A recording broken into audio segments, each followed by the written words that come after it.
DJ Award of Excellence winner, a grandmother, mother, spiritual life coach, and our beloved host, Iyanla Vanzant.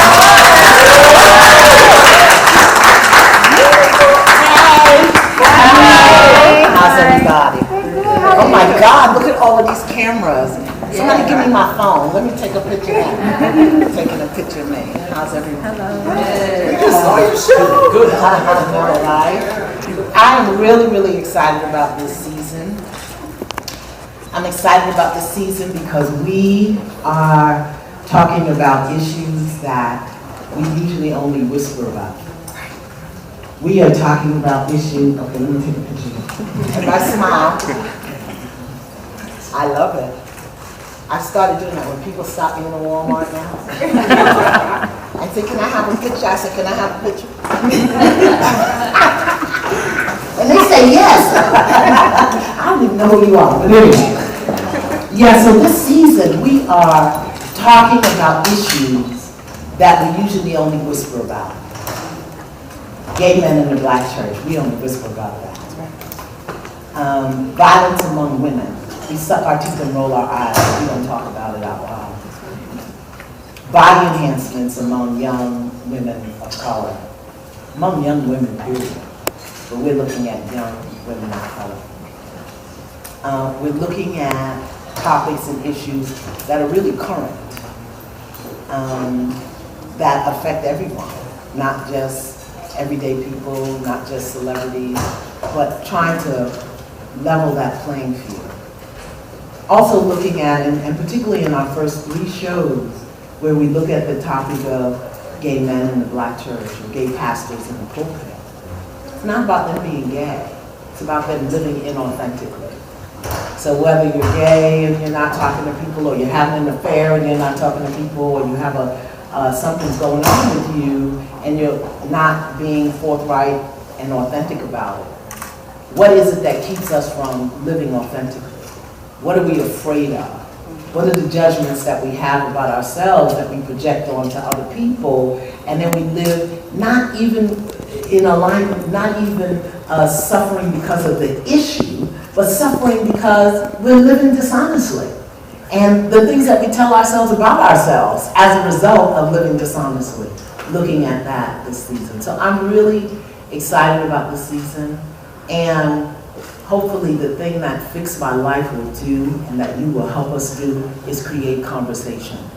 Because one of the things that we don't do enough in this society anymore is we don't have conversations. We have opinions. Everybody got an opinion. But do we have conversations? And are we comfortable putting out what we think and what we feel and what we want to know? We don't ask questions anymore. You push 1, 2, or 3, press pound. That's right. You know, we don't ask questions. We don't have conversations.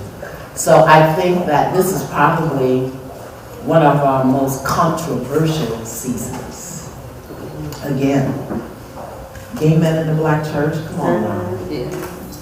Choir director, deacon. Always the choir director. Yeah, always the choir. No, not always the choir director, the organist.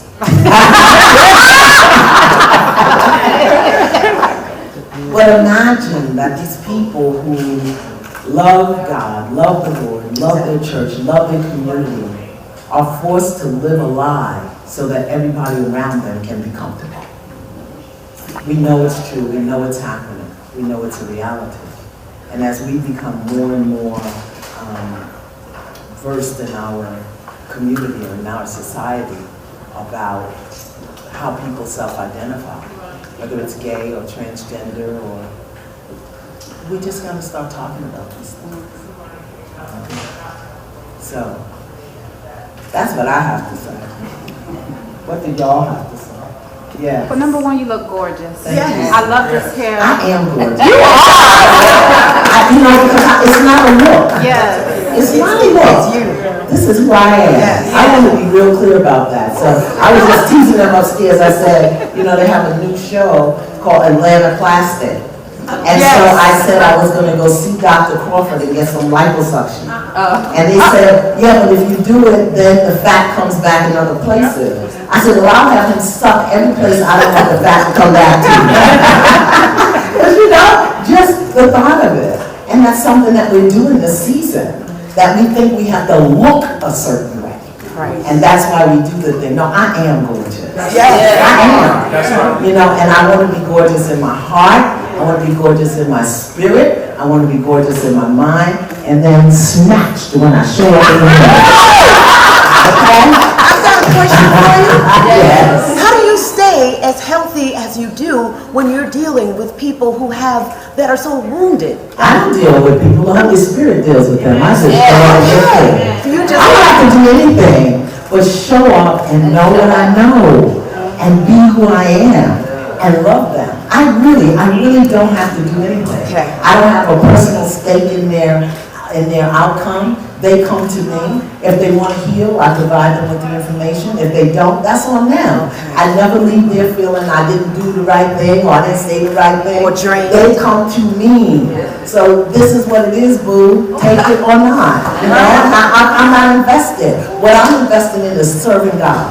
That's what I'm invested in. And that's what I have to do. I have to show up and know what I know God is with me, ask the Holy Spirit to guide me, put on my heart and my mouth what to say, and I have to look good, because I got to represent God. You know, run over shoes is really not spiritually attractive.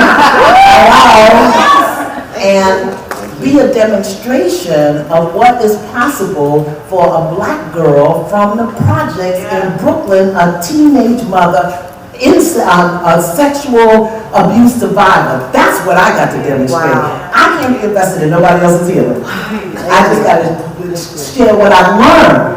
And that's the distinction. And that's what makes Fix My Life real. Because Fix My Life means that I'm providing you with the information you need. I can't fix your life. What I can do is provide you with information. And that's what we do. And that's what that's our intention. That's how we vet the shows. That's how we produce the shows. And so far, so good. Wow. I think you had a beautiful bookstore in Pasadena. I used to come to all the The time. Romans, right there? Yes. Yeah, Yeah. that's nice. Yeah. Y'all should go. Okay. All right, so I want to ask you, growing up in the Bronx, in the projects, Bronx, who, me? what Okay, I'm Brooklyn. Brooklyn.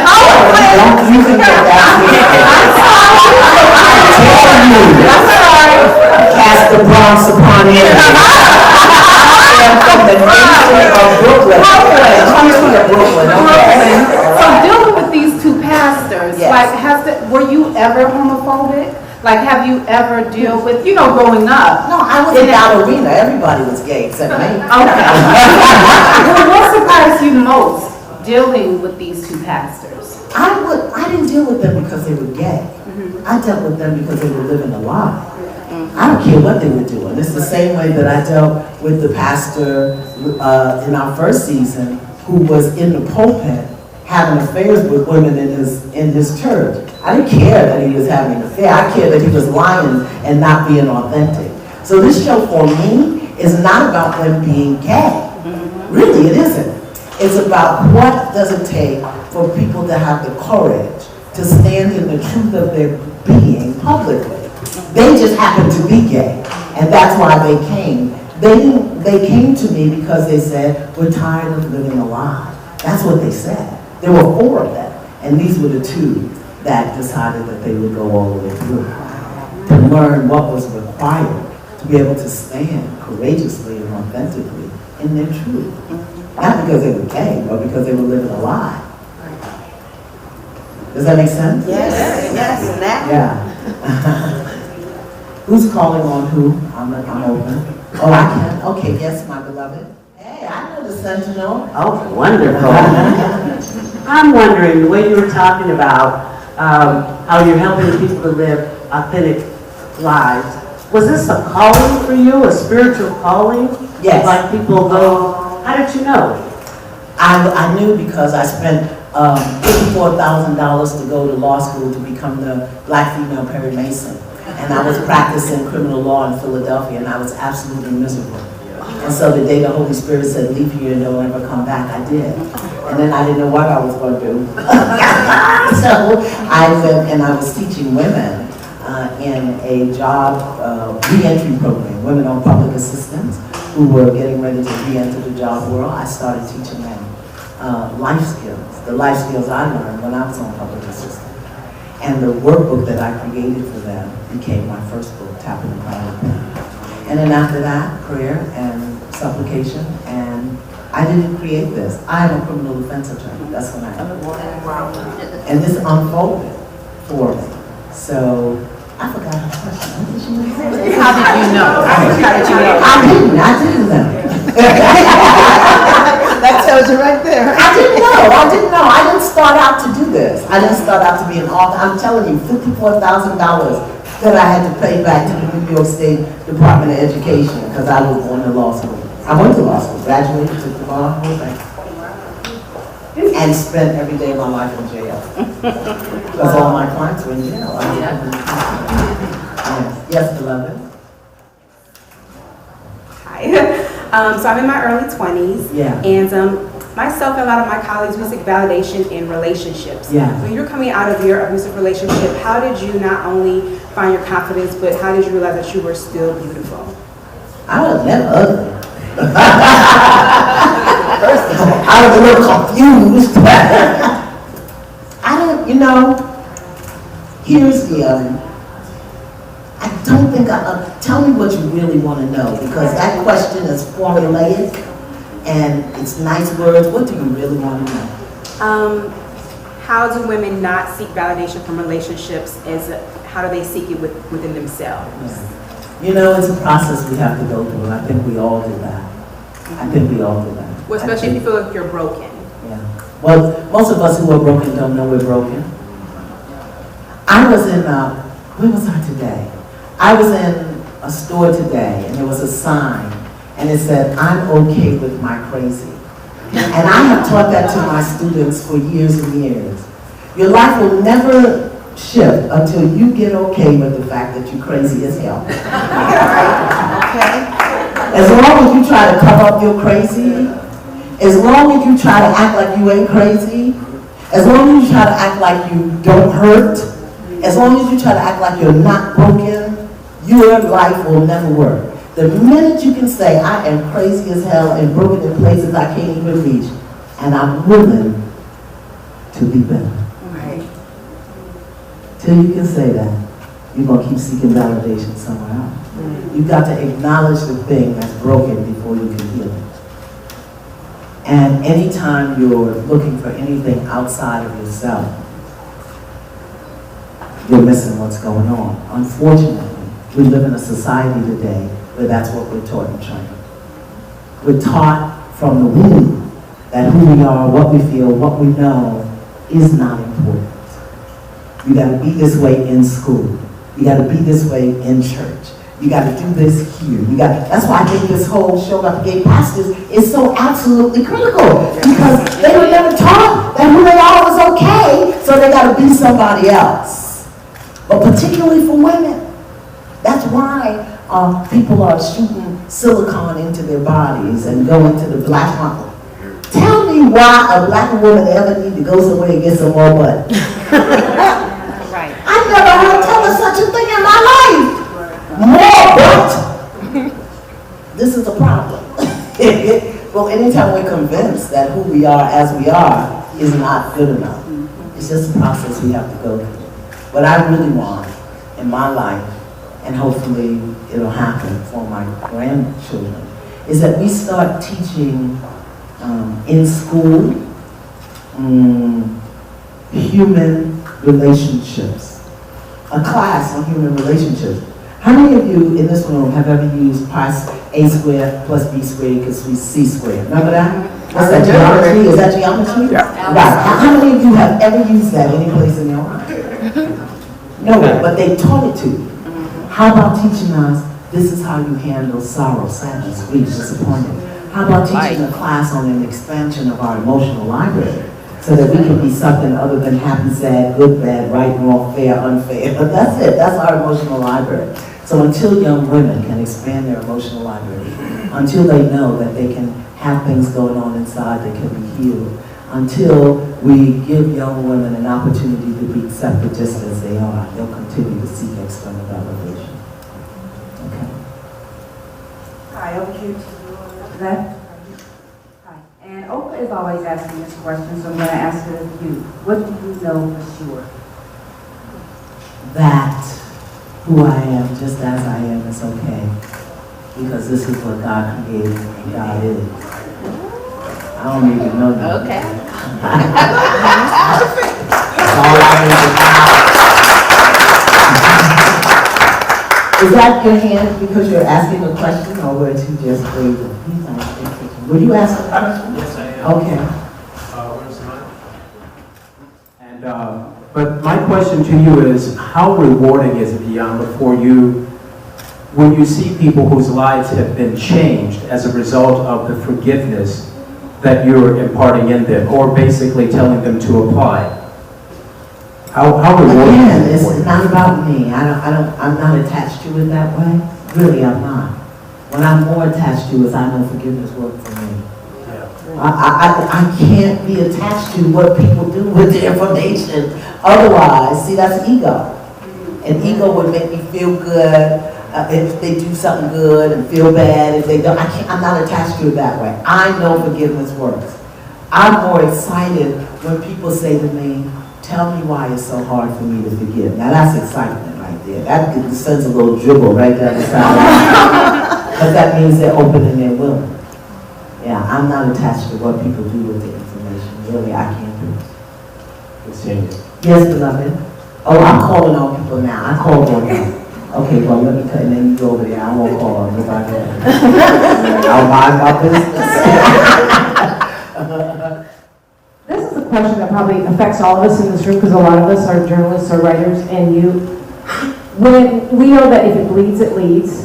We know that we want sensational, juicy, crazy stories, and a lot of it is about the problem. So how do you, as broadcasters, as, hopefully healers, stay focused on what we want, or the vision of what we want to manifest, as opposed to getting bogged down in all of the if it bleeds, it leads stuff, the ratings, the sensation, the drama. But truth is stranger than fiction. Yeah. Look at some of the things that happen on Fix My Life. We don't produce that. We don't craft that. We get the guests to the door, and everything that happens after that is a function of what happens after that. I think that for the entire society, not just as journalists, that we've got to be focused on healing. And how does what I'm saying, what I'm presenting, what I'm doing, how can it serve and support anybody who sees this? That's what we do. That's one of our things, okay? How we present this. It has to be presented in a way that for us, the viewer will learn something and walk away with something. But we also live in a society where the lowest common denominator gets the greatest attention. The crazier it is, the more violent it is, the more because it's real stuff. The more just loot in the cities, it is. But again, I think as journalists and as a voice for the public, we have to focus on, and this is how we can heal this, or this is how we can use this, or here's another possibility as we present stuff. But again, do the networks want that? And do the public though? I say this, there are some reality shows that promote the lowest common denominator that have 4 and 5 times more the ratings than Fix My Life. Fix My Life, we're not highly rated. I mean, number-wise, not when you stack up against some of the other reality shows, because our focus is healing. Because people would rather be entertained than entertained. They want to be entertained. Well, that's real. And and it is familiar. Because they're not comfortable with their crazy yet. Okay, I'm not calling on anybody else. I didn't come here, I have no question. I simply want to tell you thank you. I want to tell you thank you for being who you know you are, but sometimes it's important that you hear from people that it matters most to. For being a young, Black, integrity-filled entrepreneur woman, it warms my heart to know that you still exist. The yous still exist. Yeah. I was fortunate enough to be raised with a mother that literally is like the mirror image of you. you guys literally are the same person. So I was fortunate enough to have that type of love, being raised, and to understand what a woman of integrity looks like, how it should be played out, and how the world should receive you. So a lot of women don't have that, and that's what I come across when women come to me and tell me that I inspire them. So I want to say thank you. And we're watching you. The young women are watching you, and you mean a lot to us. Thank you. That's good. That's young women are watching.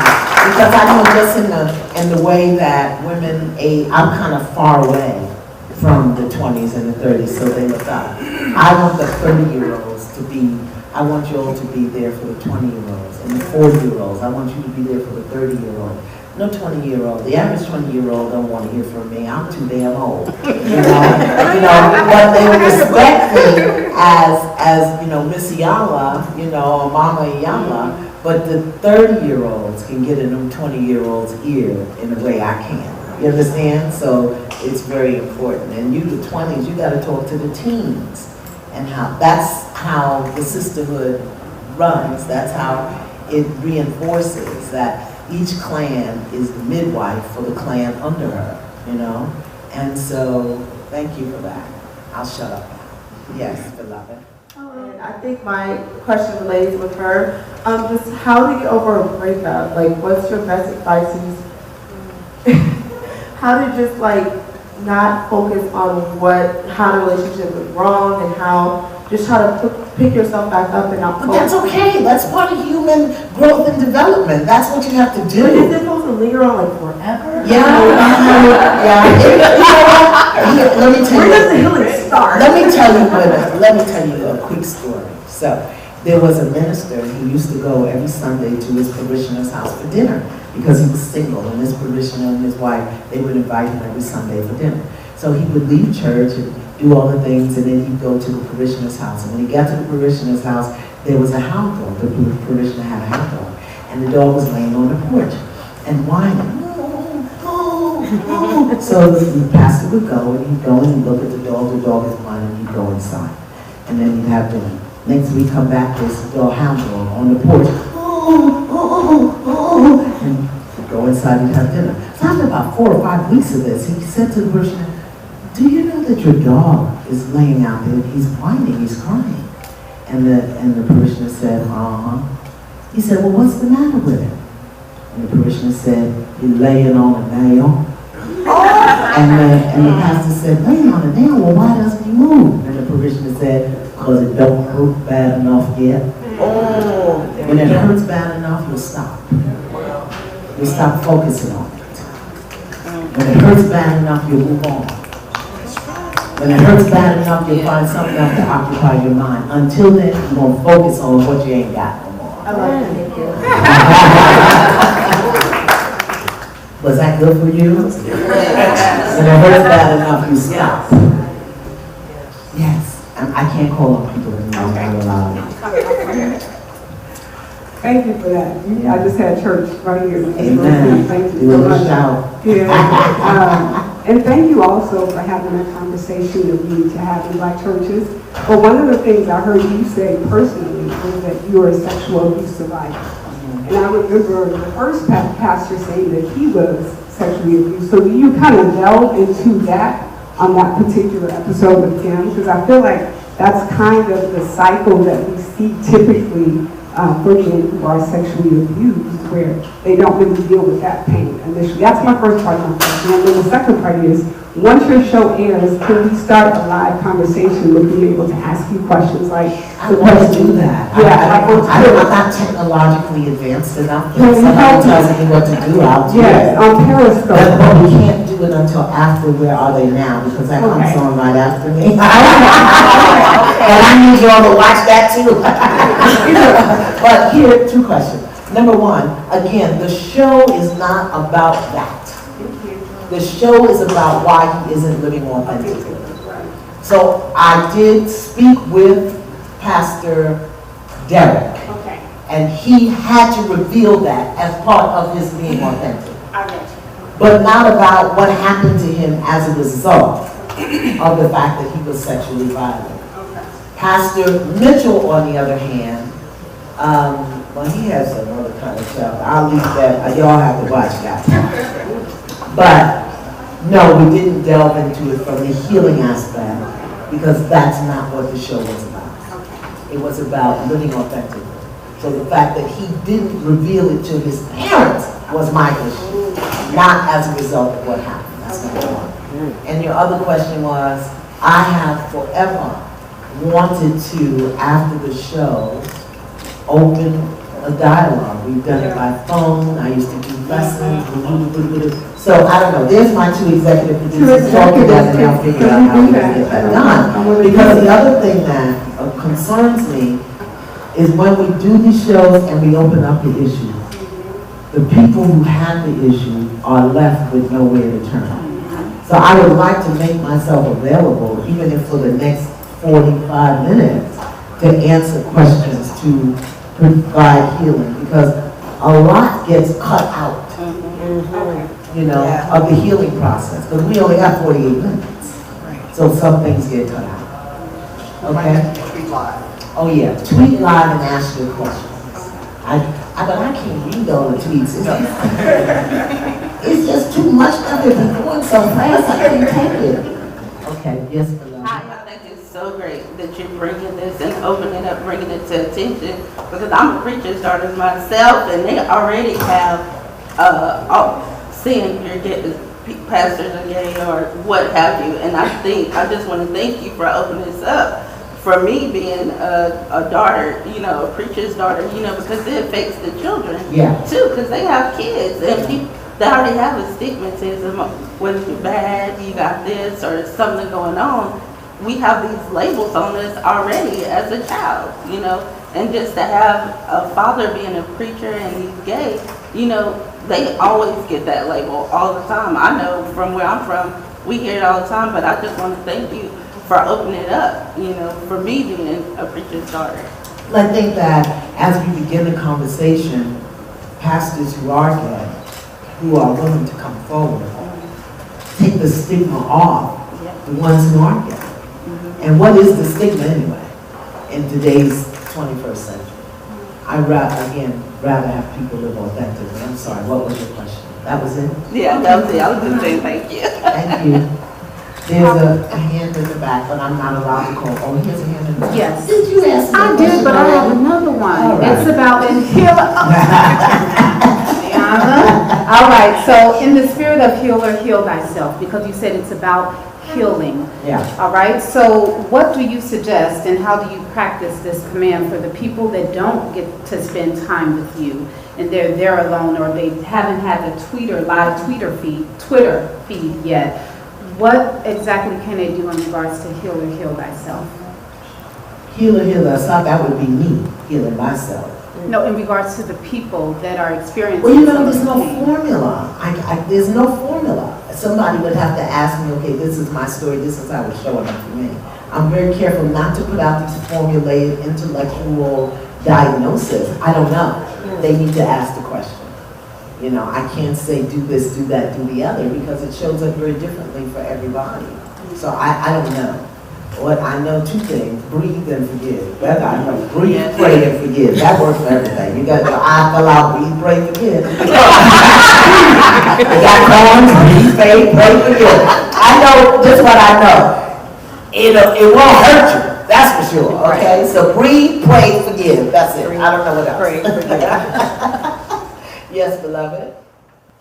You're so beautiful, your spirit, your heart. You're one of the living realities that teaches us how to see the value in life.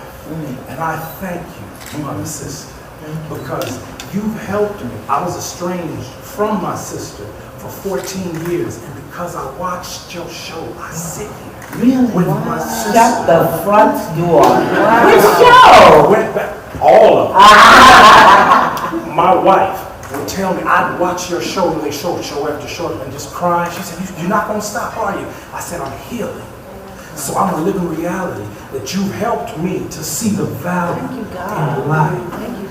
I went back to my sister, a baby mama. I went back to 3 different women, because to understand life is to understand the value of the mother, because you give birth. And I thank you Thank God. Thank God that you did your work. I just showed up in this church. Thank you. You got your brother back. Is that your big brother or your baby brother? I'm the oldest. So that's your baby brother. Yes. How beautiful. Good for you. You did your work. And we have a t-shirt. I want a t-shirt. I do t-shirts. I love t-shirts. I wear them when I go to Walmart. Yes. Good afternoon. Good afternoon, Delight. Thank you so much. Thank you, because you promote healing in the press room. You're promoting healing, and that's a beautiful thing. My question is surrounding what you spoke about in terms of opening the conversation to forward the healing. I really think it's important that we open the conversation with the surrounding people.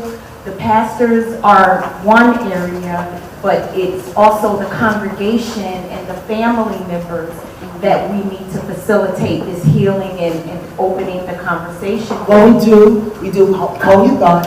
We do, because I made a specific case. Pastor Mitchell was married. And I made a specific, dedicated attempt to have the conversation with his wife. And to support them in having a conversation with each other, because that's something that they didn't do. So we did do that. We didn't get all down to the children. But I also did have a conversation with his brothers and with Pastor Derek's family. So we did do all of that, but again, we got 48 minutes. So I hear what you're saying, yes. So what I'm asking you is, how do we as journalists facilitate the healing and open the conversation with the surrounding people, the congregation, the people that we need to reach beyond the 48 minutes on the show? I don't have a clue. I don't know. Nor do I need to. What I think we need to do is to stop being willing to let people lie to us. Just gotta stop being willing to let people lie to us. And the way we do that is to be willing to be present with people as they tell their truth. You know, sometimes we don't let people tell us the truth because we got opinions about it, and we got things about it, and you need to, and you shouldn't, and they ought to, and we don't leave space for people to just show up and tell us the truth. I think that whether journalists or everybody in here knows somebody in the Black church that's gay. Would that be accurate? Yes. Okay. So what is the conversation you need to have? Black church, white church? I mean, come on. Okay? Or know somebody that you have a sense of feeling is not living authentically. Whether they're gay, whether they're cheating on their partner, whether they are doing something that is not self-supportive, self-nurturing. What do we need to do to create the space so we can talk to people about those things? I think everybody is different. Again, you can't have an intellectual formula for a spiritual conversation. You just can't. You can't say, do this, do this, do this, do this. You just can't say that. So I would say to let people know, A, that they can speak to you. B, that you will hold their confidence. Not that as soon as somebody tells you something, you're going to go run tell it to everybody else or put it on Facebook. And B, when people share with you their confidences, their vulnerability, ask the question, what is it that you would have me do with this information? How can I support you? Just those two simple things. What is it that you want me to do with this information? Are you telling me because you want me to do something?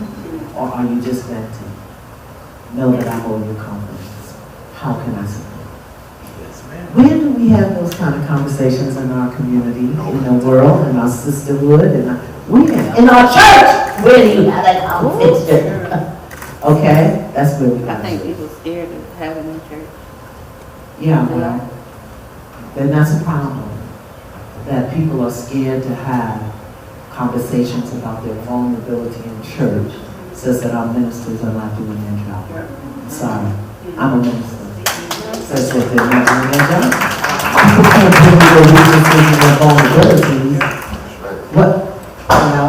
And one of the things that I say to Pastor Mitchell and Pastor Derek is you're not going to be able to help people or support people in their healing when you live in a lie. You just can't. You know, one of the reasons I can sit with people through whatever they tell me is because A, I know what my crazy is. B, I don't have a judgment about my own crazy. And C, I know what my crazy is, so I recognize it when I see it on you. I can tell you what your crazy is because, oh, girl, I wore that thick. Girl, I had some of that on last Tuesday, right there. That crazy right there, I had some of that on. So that's why I can say what I say, the way I say it to people, because it shocks them. I'm looking at my crazy. Right there, I see it right there. I know what that is right there. Okay, so when I say to them, tell me what that is, I want to hear what they're saying. Because I know, I can see that. All right? We have time for one more question. Time for one more question. Hi, thank you so very much. How are you, my beloved? I'm so grateful. I'm so blessed. I'm Vanessa Williams, Yes. storyteller. Yeah. It's such a divine, not accident that I'm here. I just watched your being, binging on television. Thank you for being such a mirror of the practice and the mastery of it. And so when you were talking about putting the question, how can we have the courage to answer some of these questions? I think what you do, obviously what you do, and what we each can do as storytellers, and I have a great film in that space that I'm going to produce around the subject, around being the truth, around a story that leads to the compassion. Will lead to compassion because we'll understand why people are making their choices or just get to see it. So I want to thank you for all that. I don't have really a question. I love you and I'm so grateful that you're sharing and so vulnerable and such a divine mirror for us to see. Thank you. Thank you. One of the things that I would ask you as journalists is really, in your own world and in your own world, to study principle and give up your opinion. Study principle. What's compassionate? What's an integrity? What's honorable? What's respectful? What's loving? What's kind? Scripture said it. Whatsoever is kind, whatsoever is of good report, whatsoever is right. Report thee on those things. Report ye on those things. Let's write a new commission. As opposed to how horrible, and that's what I had to do. I had to give up my opinion. I don't have an opinion about anything. I don't have a connection to the end of what people do with anything, because then it slips too quickly into ego. Is that compassion? Is that loving? I want to write, I have an article that I really want to write right now about something that's going on in the world. Oh hell, let me just go ahead and say it. I am really, really disturbed that a presidential candidate would have a comment about a woman's physical presence and nobody called him on it. Don't report it as if it's political news. Her nose, her face, her hair is what God gave her. Who are you? But see, we let these little subtle insults, particularly against women, go on. And we don't say anything about it. That's why our young women get stuck. Everybody with a tongue and two eyeballs need to be calling on the carpet. Not because he's a presidential candidate, but because he's another human being that did something dishonorable, disrespectful, out of integrity to a woman and a mother publicly, and we still did let it happen. I am now complete.